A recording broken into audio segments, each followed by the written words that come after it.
नमस्कार मित्रांनो, मी हेमंत देसाई ऑफिशियल या माझ्या यूट्यूब चॅनलमध्ये आपलं मनापासून स्वागत आहे। आज मी पहिल्यांदाच तुम्हाला सुरुवातीलाच आवाहन करतो की हेमंत देसाई ऑफिशियल हा माझा यूट्यूब चॅनल जरूर बघत जा। तुम्हाला काही वेगळी माहिती, वेगळं काहीतरी विश्लेषण, काही वेगळा दृष्टिकोन मिळतो का पहा। माझा नम्र प्रयत्न असतो की काहीतरी वेगळा दृष्टिकोन तुम्हाला मिळावा। आणि हा जर यूट्यूबचा कुठलाही व्हिडिओ तुम्हाला आवडला तर शेजारचं खाली एक बेल आयकॉनचं बटन आहे, ते दाबा आणि जास्तीत जास्त प्रमाणामध्ये हे व्हिडिओ व्हायरल करा। कारण यामध्ये मी शक्यतो प्रश्नांची एक सगळ्या प्रकारची समज वाढावी, आपली प्रश्नाच्या वेगवेगळे बाजू असतील, कंगोरे असतील, ते सांगून शक्यतो ज्यामध्ये लोकहित आहे अशा गोष्टी सांगतो, निरपेक्षपणे सांगतो। तरी देखील काही जण मला अर्वाच्य शिव्या देतात, काही जण धमक्या देतात, पण मी त्यांना माफ करतो। फारच त्यांनी केलं तर मग मला काही कारवाई करावी लागते। पण मी तुम्हाला पुन्हा एकदा आवाहन करतो की जरूर बघा, तुम्हाला कसे वाटतात हे व्हिडिओ, आणि जास्तीत जास्त प्रमाणात शेअर करा। आणि तुम्ही ज्या प्रतिक्रिया व्यक्त करता अनेक प्रेक्षक, त्याचा मी आदर सन्मान करतो, तुमच्या सूचनांचाही स्वीकार करतो, विचार करतो, हे कृपया लक्षात घ्या। आज आपल्याला पुन्हा एकदा बोलायचं आहे ते पहलगामबद्दल। आणि पहलगामच्या निमित्ताने आपण काही शिकलो आहोत का? आणि पुलवामाच्या वेळी जो काही प्रकार घडला होता त्यानंतर तरी काही शिकलो आहोत का, हा प्रश्न आपल्याला विचारावा लागेल। आपल्याला माहिती आहे की सर्वपक्षीय बैठक झाली आणि सर्वपक्षीय बैठकीत राजनाथ सिंग संरक्षण मंत्री त्यांनी बोलवली होती, अमित शहा होते गृहमंत्री, गुप्तचर यंत्रणांचे अधिकारी होते आणि सर्व विरोधी पक्षांचे आणि सत्ताधारी पक्षाचे नेते होते। त्यामध्ये विरोधी पक्षांनी सरकारच्या या पाकिस्तान विरोधी किंवा दहशतवादी विरोधी लढाईत आम्ही तुमच्या बरोबर आहोत हे स्पष्टपणे सांगितलं, जबाबदारीने सांगितलं, आणि याबद्दल विरोधकांचं कौतुक केलं पाहिजे असं माझं स्पष्ट मत आहे। आणि सरकारने सुद्धा दिलदारपणे मान्य केलं पाहिजे की हो, विरोधकांना आम्ही धन्यवाद देतो याबद्दल। धन्यवाद म्हणजे हे काही उपकार करण्याची किंवा कोणी कोणा उपकार केले असं नाहीये, पण विरोधकांनी जबाबदारीने वागलेले आहेत त्याबद्दल त्यांना धन्यवाद दिले पाहिजे। जर आज काँग्रेसची राजवट असती किंवा कुठल्याही अन्य पक्षाची तर भारतीय जनता पक्षाने आकाश पाताळ एक केलं असतं। संपूर्ण गोदी मीडियानी वाटेल ते प्रश्न विचारून भंडावून सोडलं असतं सरकारला। पत्रकार परिषद घ्या, पंतप्रधानांना असं आवाहन केलं असतं, चर्चा झाली असता, सतत शहरात निदर्शनं झाली असती। परंतु आज भारतीय जनता पक्षाला त्या दृष्टीने काँग्रेसनी किंवा अन्य विरोधी पक्षांनी तशा प्रकारे अडचणीत आणण्याचा उपयोग केला नाही, कारण हा देशापुढचा कठीण प्रसंग आहे। पण या चुकांपासून आपण काही शिकणार का, हा खरा प्रश्न आहे। आपण काही शिकतच नाही आहोत असं माझं स्पष्ट मत आहे। कारण बघा, मी तुम्हाला सांगतो की यापूर्वी मोदी सरकारच्या अगोदरच्या सरकारांच्या चुका झाल्या, पण तो आता प्रश्न नाही। आज मोदी सरकार देशात सत्तेवर आहे। बघा, नोटाबंदीच्या वेळी काय काय गोष्टी चांगल्या घडतील असं सांगण्यात आलं, दावे करण्यात आले, पण तसं काही घडलं नाही। सरकारने आपली चूक कबूल केली नाही, कारण त्यामध्ये लाखो उद्योगधंदे उद्ध्वस्त झाले, हजारो करोडो लोकांचं आयुष्य उद्ध्वस्त झालं, पण मोदींनी आपली चूक मान्य केली नाही। जीएसटी मध्ये सुरुवातीला जीएसटी आणताना काँग्रेससह अन्य अनेक पक्षाच्या काही जाणकार नेत्यांनी सूचना केल्या होत्या की जीएसटी आणायलाच पाहिजे, पण तो कशा पद्धतीने आणावा। पण सरकारने त्या चुका स्वीकारल्या नाहीत आणि नंतर जेव्हा फटका बसला तेव्हा सरकारला दुरुस्ती करायला लागली, आपल्या मूळ नियमांमध्ये बदल करावा लागला। पण आमची चूक झाली, आम्हाला विरोधकांनी इशारा दिला होता, सांगितलं होतं, पण आम्ही ते ऐकलं नाही असं सरकारने कधीही म्हटलं नाही, कधीही कबुली दिली नाही। कोरोनाच्या काळामध्ये सुद्धा लस निर्मिती, लस खरेदी असेल किंवा टाळेबंदी किती दिवस जाहीर केली पाहिजे, कधी उठवली पाहिजे, याबाबत एकूण इन्फ्रास्ट्रक्चर उभारण्यामध्ये आणि अनेक स्थलांतरितांना ज्या वेदना सरकारच्या चुकीच्या धोरणामुळे झाल्या त्याबद्दल सरकारने कधी माफी मागितली नाही, मोदींनी माफी मागितली नाही. हे आपण लक्षात ठेवलं पाहिजे. मोदी हे का करतात मला माहिती नाही. आणि आता पहलगाममध्ये सरकारच्या बेफिकिरीमुळे 28 निरपराध पर्यटकांचे, नागरिकांचे जीव गेले. त्याबद्दल मी देशाची माफी मागतो असंही मोदी म्हणाले नाहीत. उलट मी आता पाकिस्तानला कसा धडा शिकवणार आहे हे त्यांनी सांगितलं. आणि सगळीकडे हेडलाईन्स आल्या की मोदींनी आता सांगितले की पाकिस्तानचं कंबरड मोडू, घणाघात करू पाकिस्तानवरती वगैरे, अशा हेडलाईन्स सगळ्या आजच्या वर्तमानपत्रात आपण पाहिले असतील. कालच्या वर्तमानपत्रासह आणखीन काही हेडलाईन्स आहेत. पण यामध्ये सरकारची चूक झाली, सरकारच्या धोरणामध्ये त्रुटी होत्या, हे काही सगळ्या मीडियामध्ये ठळकपणे पुढे आलं नाही. ज्यावेळी किरण रिजिजू सर्वपक्षीय बैठकीनंतर बाहेर येऊन म्हणाले की आमची चूक झाली असू शकते, त्यानंतर त्यांचं हे विधान, वक्तव्य एक्सवरून हटवण्यात आलं. अनेक मीडियांच्या वेबसाईट्सवरून सुद्धा हटवण्यात आलं. कारण चूक कबूल करणं हे मोदी सरकारचा स्वभावच नाही. आणि मोदी का हजर नव्हते या बैठकीला? काँग्रेस पक्षाध्यक्ष मल्लिकार्जुन खरगे म्हणाले की नेहमीची मीटिंग नाहीये, काही औपचारिक मीटिंग नाहीये किंवा अन्य काही नेहमीच्या काही गोष्टी असतात, नेहमीची धोरणं असतात, नेहमीच्या काही माहिती देण्यासाठी, असं ते देशावरचंही संकट आहे. आणि सरकारचे निर्णय घेण्याचे सगळे अधिकार पंतप्रधानांकडे आहेत आणि मोदी स्वतःकडे सगळे अधिकार ठेवलेले आहेत. तेव्हा मोदी जर असते तर बरं झालं असतं, पण का नव्हते ते हे काही कळालं नाही.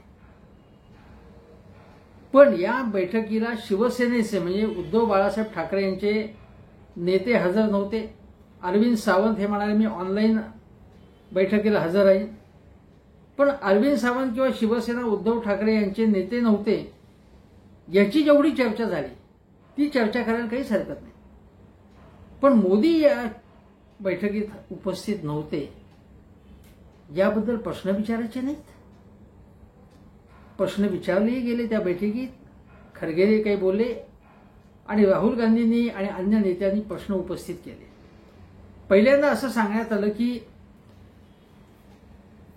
एवढं जे पठार जे आहे पहलगाम जवळचे, जिथे ह्या सगळं हत्याकांड घडलं, त्या ठिकाणी ते क्षेत्र पर्यटकांसाठी ओपन केलं आहे. हे सरकारला, म्हणजे तिथल्या जिल्हा प्रशासनाला, केंद्र सरकारला, सुरक्षा दलाला कोणालाही माहितीच नव्हतं असं सांगण्यात आलं बैठकीत.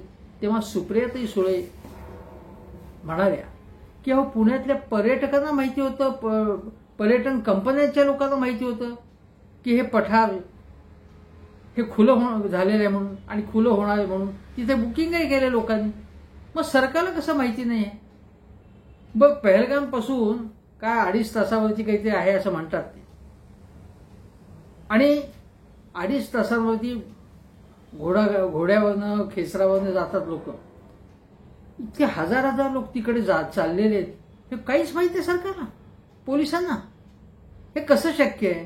मग याच्यात काही चूक आहे का? राहुल गांधींनी असं म्हटलं की त्यांना जेव्हा सांगण्यात आलं की 5 दिवस या त्या जिथे हत्याकांड झालं त्या पठाराच्या आसपासच्या भागामध्ये 5 दिवस मोबाईलचं ट्रॅकिंगच होत नव्हतं. म्हणजे जे सिग्नल्स येतात, महत्वाचे संभाषण असतात, ही भयंकर चूक आहे असं राहुल गांधी म्हणाले. आणि याची अकाउंटेबिलिटी म्हणजे ही बेफिकिरी किंवा ही बेपर्वाई कोणाची आहे ही जबाबदारी निश्चित करण्याची गरज आहे असं विरोधक पक्षांनी सांगितलं. संजय सिंग आम आदमी पक्षाचे, त्यांनी काही महत्वाच्या सूचना केल्या. आणि हा गलथानपणा झाला आहे. मोदी सरकारची चूक झाली आहे, गाफीलपणा आहे, तो आपल्याला भोवलेला आहे. त्या गाफीलपणामुळे हे 28 जणांचे मृत्यू झालेत, अनेक जण जखमी झालेत, अनेक कुटुंब उद्ध्वस्त झाली आहेत. जर आज काँग्रेस सरकार किंवा कुठल्याही अन्य संयुक्त आघाडी पक्षाचं सरकार असतं तर केवढा आरडाओरडा झाला असता हे लक्षात घ्या तुम्ही. हे मी राजकारण यात फारसं आणत नाही, पण हे सांगणंही आवश्यक आहे. आणि आता मोदींना याचं उत्तरही द्यावं लागेल. आता मी तुम्हाला सांगतो की आज अशी स्थिती आहे. कोल्हापूरचे रवी सरदार नावाचे मातृभूमी ट्रॅव्हल्स कंपनीचे चालक, त्यांचा मला फोन आला श्रीनगरहून. आज ते श्रीनगरला आहेत. काही अशी ओळख निघाली आणि ते म्हणाले की पूर्ण इथली परिस्थिती व्यवस्थित आहे. सोनमर्गची आहे, पहलगामला सुद्धा, पहलगाम शहरामध्ये लोक आहेत. अन्य जो भाग आहे तिथे व्यवस्थित सगळीकडे, गुलमर्ग, सोनमर्ग सगळीकडे, श्रीनगर सगळीकडे लोक आहेत, फिरतायत. काहीही टेन्शन नाहीये इथे. पण जम्मू काश्मीरच्या बाहेरच्या लोकांमध्ये मात्र घबराटीचं वातावरण आहे की अरे तिथे काय चाललंय म्हणून. काहीही चालले नाही. व्यवस्थित पर्यटकांनी तिथे यावं असं ते म्हणाले. अशी घबराट पसरवण्याचं काहीच कारण नाहीये. आणि व्यवस्था चांगली आहे. फक्त जम्मू श्रीनगरचा जो रस्ता आहे तो दरडी कोसळतात तिथे आणि त्यामुळे तो खराब आहे आणि त्यामुळे खरा प्रश्न निर्माण झालेला आहे. आता हा रस्ता जो आहे त्याचा मला आठवण पुलवामाची झाली या निमित्ताने की जम्मू श्रीनगर हीच वाहतूक म्हणजे सीआरपीएफ म्हणजे केंद्रीय राखीव दलाचे जे जवान जम्मूहून श्रीनगरला नेले जात होते. 2500 होते ते जवान आणि त्यांना विमानाने न्या अशी सूचना सर्व यंत्रणांनी केली होती. खुद्द राज्यपाल त्यावेळेचे सतपाल मलिक त्यांनीही आपल्या मुलाखतीमध्ये सांगितले की मी सांगितलं होतं असं केंद्रीय गृह खात्याला, केंद्र सरकारला की हे रस्ते वाहतूक करून तुम्ही घेऊ नका, आणू नका. त्या सुमारास एक व्हिडिओ अफगाणिस्तानमध्ये एक असा आत्मघातकी हल्ला झाला. म्हणजे एक गाडी घेऊन दुसऱ्या बसवरती धडक द्यायची. बॉम्बस्फोटकांनी भरलेली गाडी, जे पुलवामामध्ये घडलं आणि 40 आपले सीआरपीएफचे जवान शहीद झाले. त्यामुळे निष्कारण त्यांचा बळी गेला. स्फोटकांनी भरलेली गाडी तिथे पुलवामामध्ये अशी कार तिकडनं आली आणि त्यांनी धडक दिली या बसला. आता गोष्ट अशी आहे की राज्यपालांनी सांगितलं त्यावेळी आणि हा जो व्हिडिओ जैश ए मोहम्मदनी एक प्रसारित केला होता की अफगाणिस्तानमध्ये असाच आम्ही प्रकार केला आहे आणि इंडिकेट केलं त्यांनी की पुलवामामध्ये असं होण्याची शक्यता, असं सूचित केलं होतं एक प्रकारे. हे सगळं माहिती असताना गुप्तचर यंत्रणांनी इशारा दिला होता याबद्दल असं काही होऊ शकतं म्हणून. इनपुट्स दिले होते, केंद्र सरकारला दिले होते, काश्मीर पोलिसांनी आणि तिथल्या जम्मू काश्मीरच्या आयबीनी केंद्राला दिले होते. पण तरी सुद्धा केंद्र सरकारने काही केलं नाही आणि हकनात 40 लोकांचे बळी गेले. ही चूक कोणाची होती बरे? पुलवामाचं हे हत्याकांड झाल्यानंतर जे काश्मीरी तरुण बाहेर भारतात अन्य राज्यात जातात त्यांना मारझोड होणं, त्यांना शिव्या देणं, त्यांना बहिष्कृत करणं, त्यांना हाकलून द्या विद्यापीठातनं, कॉलेजमधनं, कंपन्यांमधनं, अशा प्रकारच्या मागण्या सुरू आहेत. तथागत म्हणून जे तथागत रॉय मला वाटतं जे राज्यपाल होते याचे कोणाचे मेघालयचे राज्यपाल तथागत रॉय भाजपने नेमलेले, ते तर काय म्हणाले की काश्मीरींवरती बहिष्कार टाका म्हणून. हे भाजपचा राज्यपाल त्यावेळी म्हणाला. एकीकडे एकतेच्या गोष्टी करायच्या, दुसरीकडे अरे पुलवामामध्ये घडलं याचं काश्मीर तरुणांचा काय संबंध आहे? त्यांचा काय दोष त्याच्यामध्ये? तुम्ही त्यांचं भविष्य संपूर्ण उद्ध्वस्त करताय. आणि असा जर बहिष्कार टाकला तर जम्मू काश्मीरमध्ये नवीन अतिरेकी नाही की तयार होणार. त्यांना मुख्य प्रवाहामध्ये सामील करून घेतलं पाहिजे, त्यांना नोकऱ्या धंदे दिले पाहिजेत. ते नाही आहेत म्हणून त्यांच्या हातात बंदुका दिल्या जातात. ही साधी गोष्ट आहे. आपल्याला माहिती आहे की आता पहलगामच्या संकटामध्ये किती लोकांनी हिंदू पर्यटकांना मदत केली. त्यांना इकडून तिकडे नेण्यामध्ये, जखमींना वाहून नेण्यामध्ये त्यांना हॉटेलमध्ये आसरा देण्यामध्ये सर्व लहान मुलांना मदत केली, त्यांनी स्त्रियांना मदत केली. आणि सगळीकडे तुम्हाला सांगतो की अनेक मशिदींमधनं याचा धिक्कार करण्यात आला, या हिंसाचाराचा.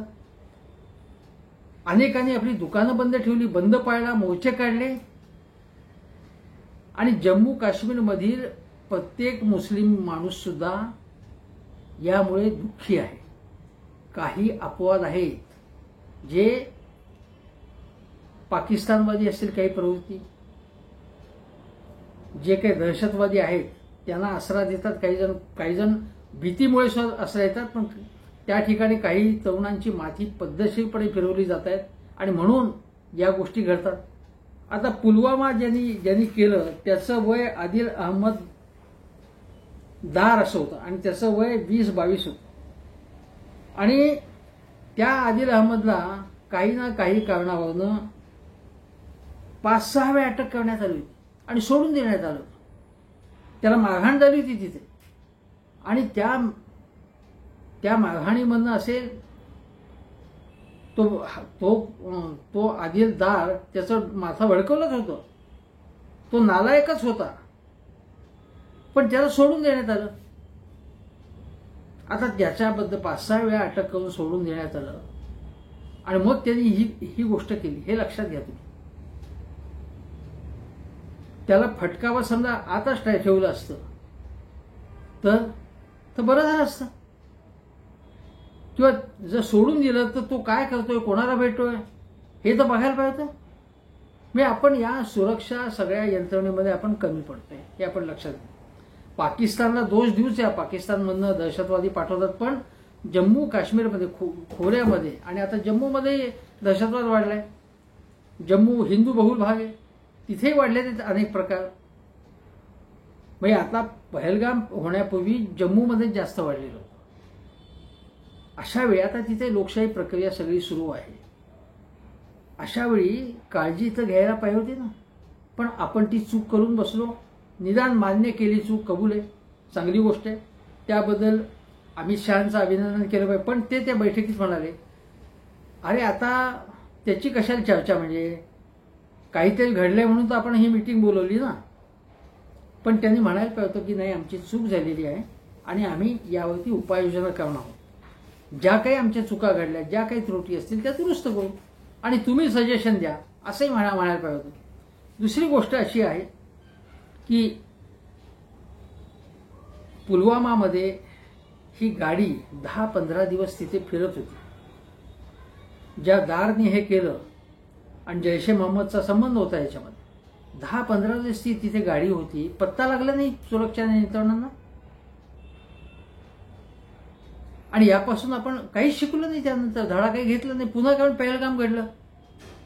ते असंच की गुप्तचर यंत्रणांनी इशारा देऊन, जसं पुलवामा ती वाहतूक विमानाने नेण्याची होती, सीआरपीएफ जवानांना रस्त्यावरून नेण्यात आलं बसनं, गुप्तचर यंत्रणांचा पूर्व इशारा मानला नाही. राज्यपालांचं सांगूनही काही आपण ऐकलं नाही. आणि यावेळी जर काही गुप्तचर यंत्रणांचा अशा बातम्या आल्या की त्यांनी साधारण काही काही होऊ शकतं असं सांगितलं होतं, मग काळजी का घेतली नाही. टूर ऑपरेटर्सनी हे पठार खुलं केलं आहे हे सरकारला माहितीच कसं नव्हतं. म्हणजे फार फार मोठी चूक झाली आहे, गलथानपणा झालेला आहे. काँग्रेससारखा आमचा कारभार गलथान नसतो असं म्हणणाऱ्यांकडनं काँग्रेस इतकाच किंवा काँग्रेसपेक्षा जास्त गलथानपणा झाला आहे, हे आपण लक्षात घेतलं पाहिजे. दुसरी गोष्ट अशी की बघा, 1989 पासून 70,000 वरती लोक ठार झालेले आहेत दहशतवादात काश्मीरमध्ये. सामान्य माणसं बळी पडलीत, पण पर्यटकांवरती असा हल्ला कधी झाला नव्हता, हे आपण लक्षात घेतलं पाहिजे. दुसरी गोष्ट बघा की ज्यावेळी पुलवामा घडल्यानंतर आपण बालाकोटला स्ट्राईक केला, एअर स्ट्राईक केला, त्यावेळी अमित शहा किंवा कोणीतरी असं म्हणालं होतं भाजप असेल, माझ्या आठवणीत अमित शहा, की 250-300 लोक मारलेत आपण दहशतवादी. पण त्यानंतर धनोआ म्हणून जे आपले एअर चीफ मार्शल होते ते म्हणाले की काही तसा आकडा काही सांगता येणार नाही. आपण अटॅक केलेला आहे, ट्रेनिंग कॅम्प्सवरती जैशचा अटॅक केला आहे, पण असा आकडा सांगता येणार. मग यांनी थाप मारली. एअर चीफ मार्शल ज्यांनी जे एअर स्ट्राईक होता, हवाई हल्ला होता, त्याचे प्रमुख सांगतात की आम्हाला आकडा सांगता येत नाही. मग हा आकडा सरकारला कळालं कुठलं? पण जाहिरातबाजीवरती जास्त बरं, हे आपण लक्षात घेतलं. दुसरी गोष्ट अशी आहे की सातत्याने म्हणजे पठाणकोटला हल्ला झाला, उरीला हल्ला झाला, गुरदासपूरला हल्ला झाला, एकापेक्षा एक. गुरदासपूरच्या पोलीस स्टेशनवर हल्ला, पठाणकोटला एअरफोर्स स्टेशनवरती हल्ला, 2017 साली लेथपोरा इथे कमांडो ट्रेनिंग सेंटरवरती हल्ला झाला. आणि हे हल्ले जे आहेत ते वाढले गेले. मिलिटन्सी किंवा दहशतवाद वाढत होता. 2014 नंतर सुद्धा 260 अतिरेकी मारले गेले, चांगली गोष्ट आहे. पण याचा अर्थ सगळं आबाद होतं असं बिलकुल नाही. आबाद बिलकुल नव्हतं. म्हणजे आम्ही सगळं व्यवस्थित करतो आहोत, आमचं पूर्ण नियंत्रण आहे. 370वे कलम रद्द झाल्यानंतर जम्मू काश्मीरमध्ये स्वर्ग अवतरलेला आहे. पूर्व पदावरती जम्मू काश्मीर म्हणजे 1988-89 नंतर जो दहशतवाद होता त्याच्या पूर्वी जसं व्यवस्थित होतं तशी स्थिती आहे. तसं अजिबात घडलं नाही,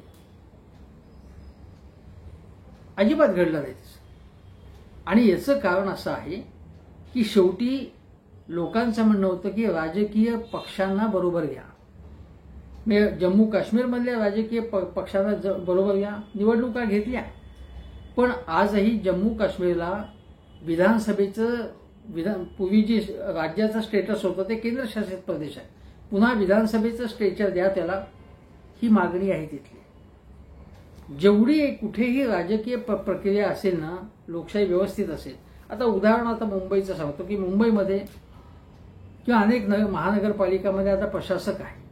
त्यामुळे लोकांच्या समस्या जे नगरसेवक, तुम्ही भले म्हणा ते भ्रष्ट आहेत, पैसे खातात वगैरे, पण लोकांची गाऱ्हाणी ते निदान यंत्रणेपर्यंत पोहोचवतात. म्हणूनच राजकीय प्रक्रियेला महत्त्व आहे. सगळीकडे प्रशासक, राज्यपाल असे नेमून IAS अधिकारी, IPS अधिकारी नेमून राज्य कारभार चालवता येत नाही.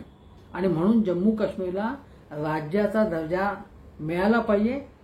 आणि तिथे जे विधानसभा असेल, मुख्यमंत्री असेल, त्यांना खरे अधिकार मिळाले पाहिजेत. मग त्यांना लोकांचे प्रश्न कळतील, त्यांच्या चुका होतील, पण लोक आणि सरकार यांच्यात एक जवळीकता निर्माण होईल. हे आपण लक्षात कुठल्याही पक्षाचं सरकार असो, पण ही गोष्ट होण्याची अतिशय आवश्यकता आहे. दुसरी गोष्ट अशी आहे की जसं पुलवामाच्या वेळी तुम्हाला सांगतो की पुलवामाच्या वेळी पहिल्यांदा सांगण्यात आलं की कन्स्ट्रक्शन साईट्स असतात ना, तिथलं काही गोष्टी घेऊन स्फोटकं बनवली. पण ही स्फोटकं नेमकी बनवली कुठे, त्याचा सोर्स काय, हे शेवटपर्यंत आपल्याला कळालं नाही. शेवटपर्यंत कळालं नाही आपल्याला. दुसरं म्हणजे पुलवामा झाल्यानंतर मग लंडनच्या पाकिस्तान वकिलातीसमोर निदर्शन झाली. अशीच निदर्शन दिल्लीत पाकिस्तानच्या वकिलातीसमोर आपण केली. नंतर पाकचं आपण मोस्ट फेवर्ड नेशन हे स्टेटस काढलं. पाकिस्तानमधून येणाऱ्या मालावरती भरपूर कर लावले. नंतर मग ते फायनान्शियल टास्क फोर्स जो असतो, म्हणजे आंतरराष्ट्रीय जी संस्था आहे, यंत्रणा आहे, त्यांना आपण सांगितलं की पाकिस्तानला ब्लॅकलिस्ट करा. ती मागणी केली आपण, ती प्रोसेस सुरू झाली, पण त्याचा पुरेसा परिणाम झाला. पाकिस्तानच्या कलाकारांवरती आपण बंदी आणली. आताही आपण पाकिस्तानचा जो अबीर गुलाब सिनेमा आहे त्याच्यावरती आपण बंदी आणली, कारण त्यात पाकिस्तानी कलाकाराचं काम आहे. नंतर पाकिस्तानी विद्यार्थ्यांवरती तेव्हाही बॅकलॅश आला होता, म्हणजे त्यांच्या विरुद्ध घोषणाबाजी झाली होती, तशी आत्ताही चालू आहे. म्हणजे हे सगळं पूर्वीसारखं होतं आहे. पण एवढं सगळं होऊन सुद्धा आपण यापासून फारसं काही शिकलो आहोत असं वाटत नाही. तुम्हाला अजून एक गोष्ट सांगतो की चुका जर आपण कबूल केल्या किंवा माझं भाऊ चुकलंय, तर आपण नीट कठोर आत्मपरीक्षण करतो. इतर लोकांना विश्वासात घेतो, मग ते विरोधी पक्षातले लोक असो, मीडिया असो, विचारवंत असो. कारण एकच माणूस, एकाच माणसाला सर्व अक्कल आहे असं नाही. सगळ्या गोष्टी कळतात असं नाही, आकलन होतं असं नाही. त्यामुळे जम्मू काश्मीरमध्ये असो, नवी दिल्लीत असो, विरोधी पक्षांना विश्वासात घेऊन काम केलं. एक गोष्ट सांगतो तुम्हाला, गलवानमध्ये 2020 साली चीनने हल्ला केला. प्रथम त्यांच्या आणि आपल्या सैनिकांची हाणामारी झाली, हल्ला झाला त्यांनी केला आणि आपली जमीन आक्रमित केली, त्यांनी आक्रमण केलं. पण मोदीजींनी काय सांगितलं, जेव्हा राहुल गांधी या संबंधी प्रश्न उपस्थित करत होते तेव्हा ते असं म्हणाले की काही आक्रमण झालेलंच नाही तिथे, म्हणून काहीही झालं नाही आक्रमण.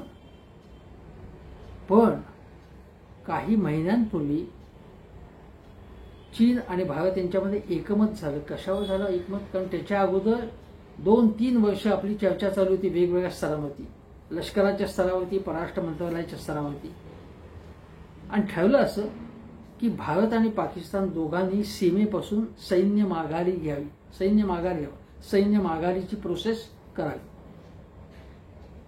मग सैन्य माघार झालं, सैन्याच्या माघारीची प्रक्रिया सुरू झाली आणि त्यावेळी असं अप्रत्यक्षरित्या कबूल केलं आपण, म्हणजे असं स्पष्ट दिसत होतं की माघार कुठनं घेणार, आपण तर काही आक्रमण केलं नव्हतं.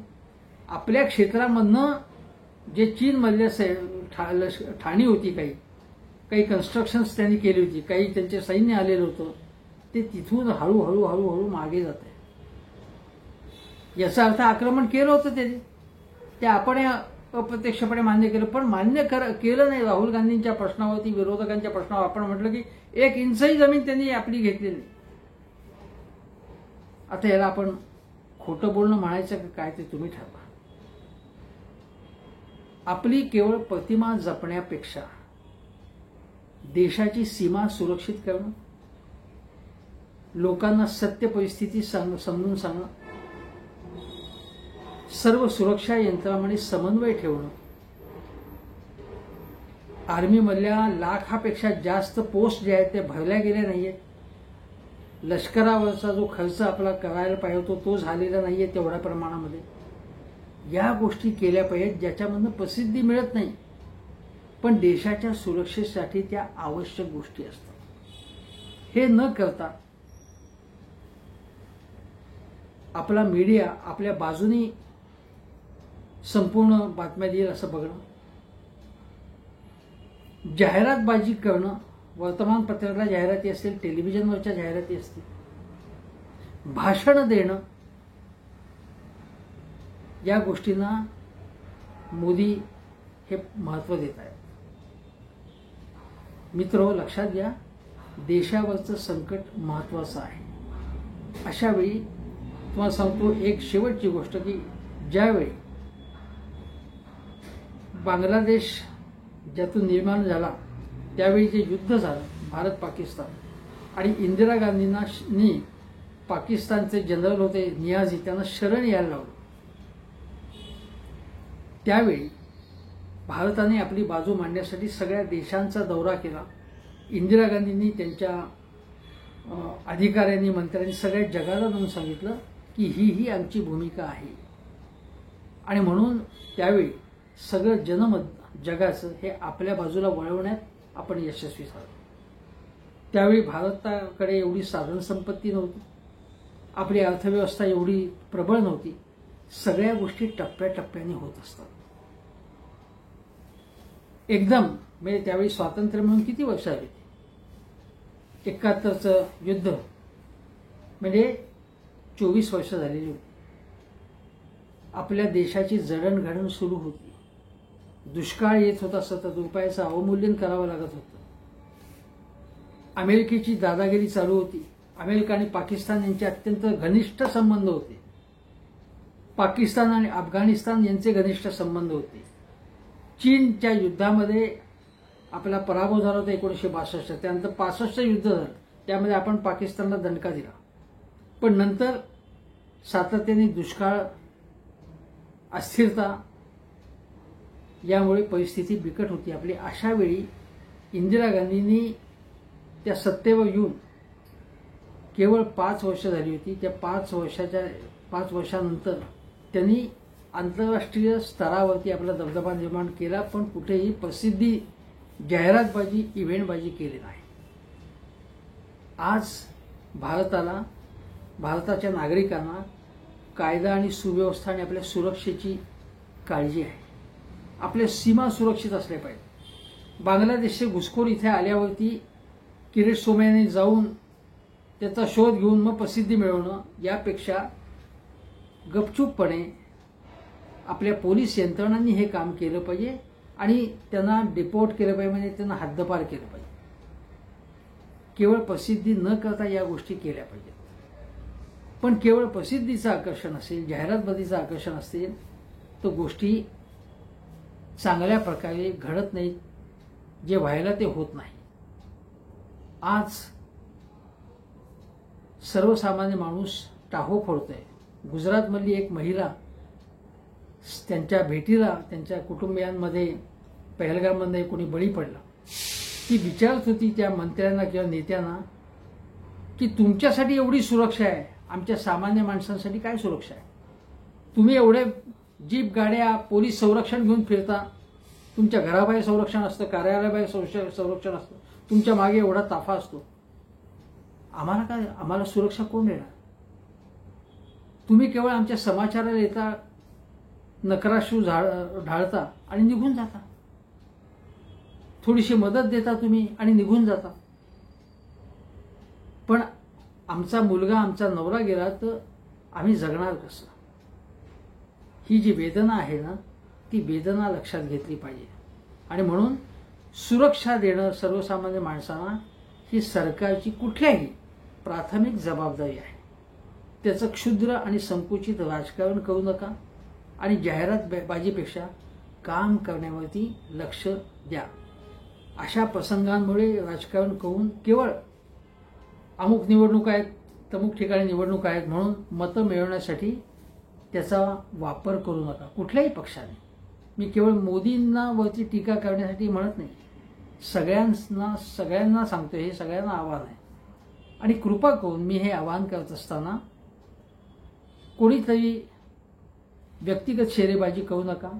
यासंबंधी तुम्हाला काय वाटतं ते जरूर सांगा कॉमेंट सेक्शनमध्ये.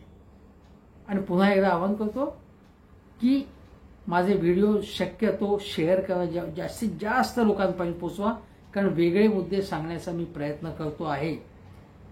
आता पुन्हा एकदा आवाहन करतो भारतातल्या सर्वसामान्य लोकांच्या वतीने की यापुढे असे हाकनाक बळी कोणाचे जाऊ देऊ नका. मोदीजी एवढं तरी कराच. धन्यवाद.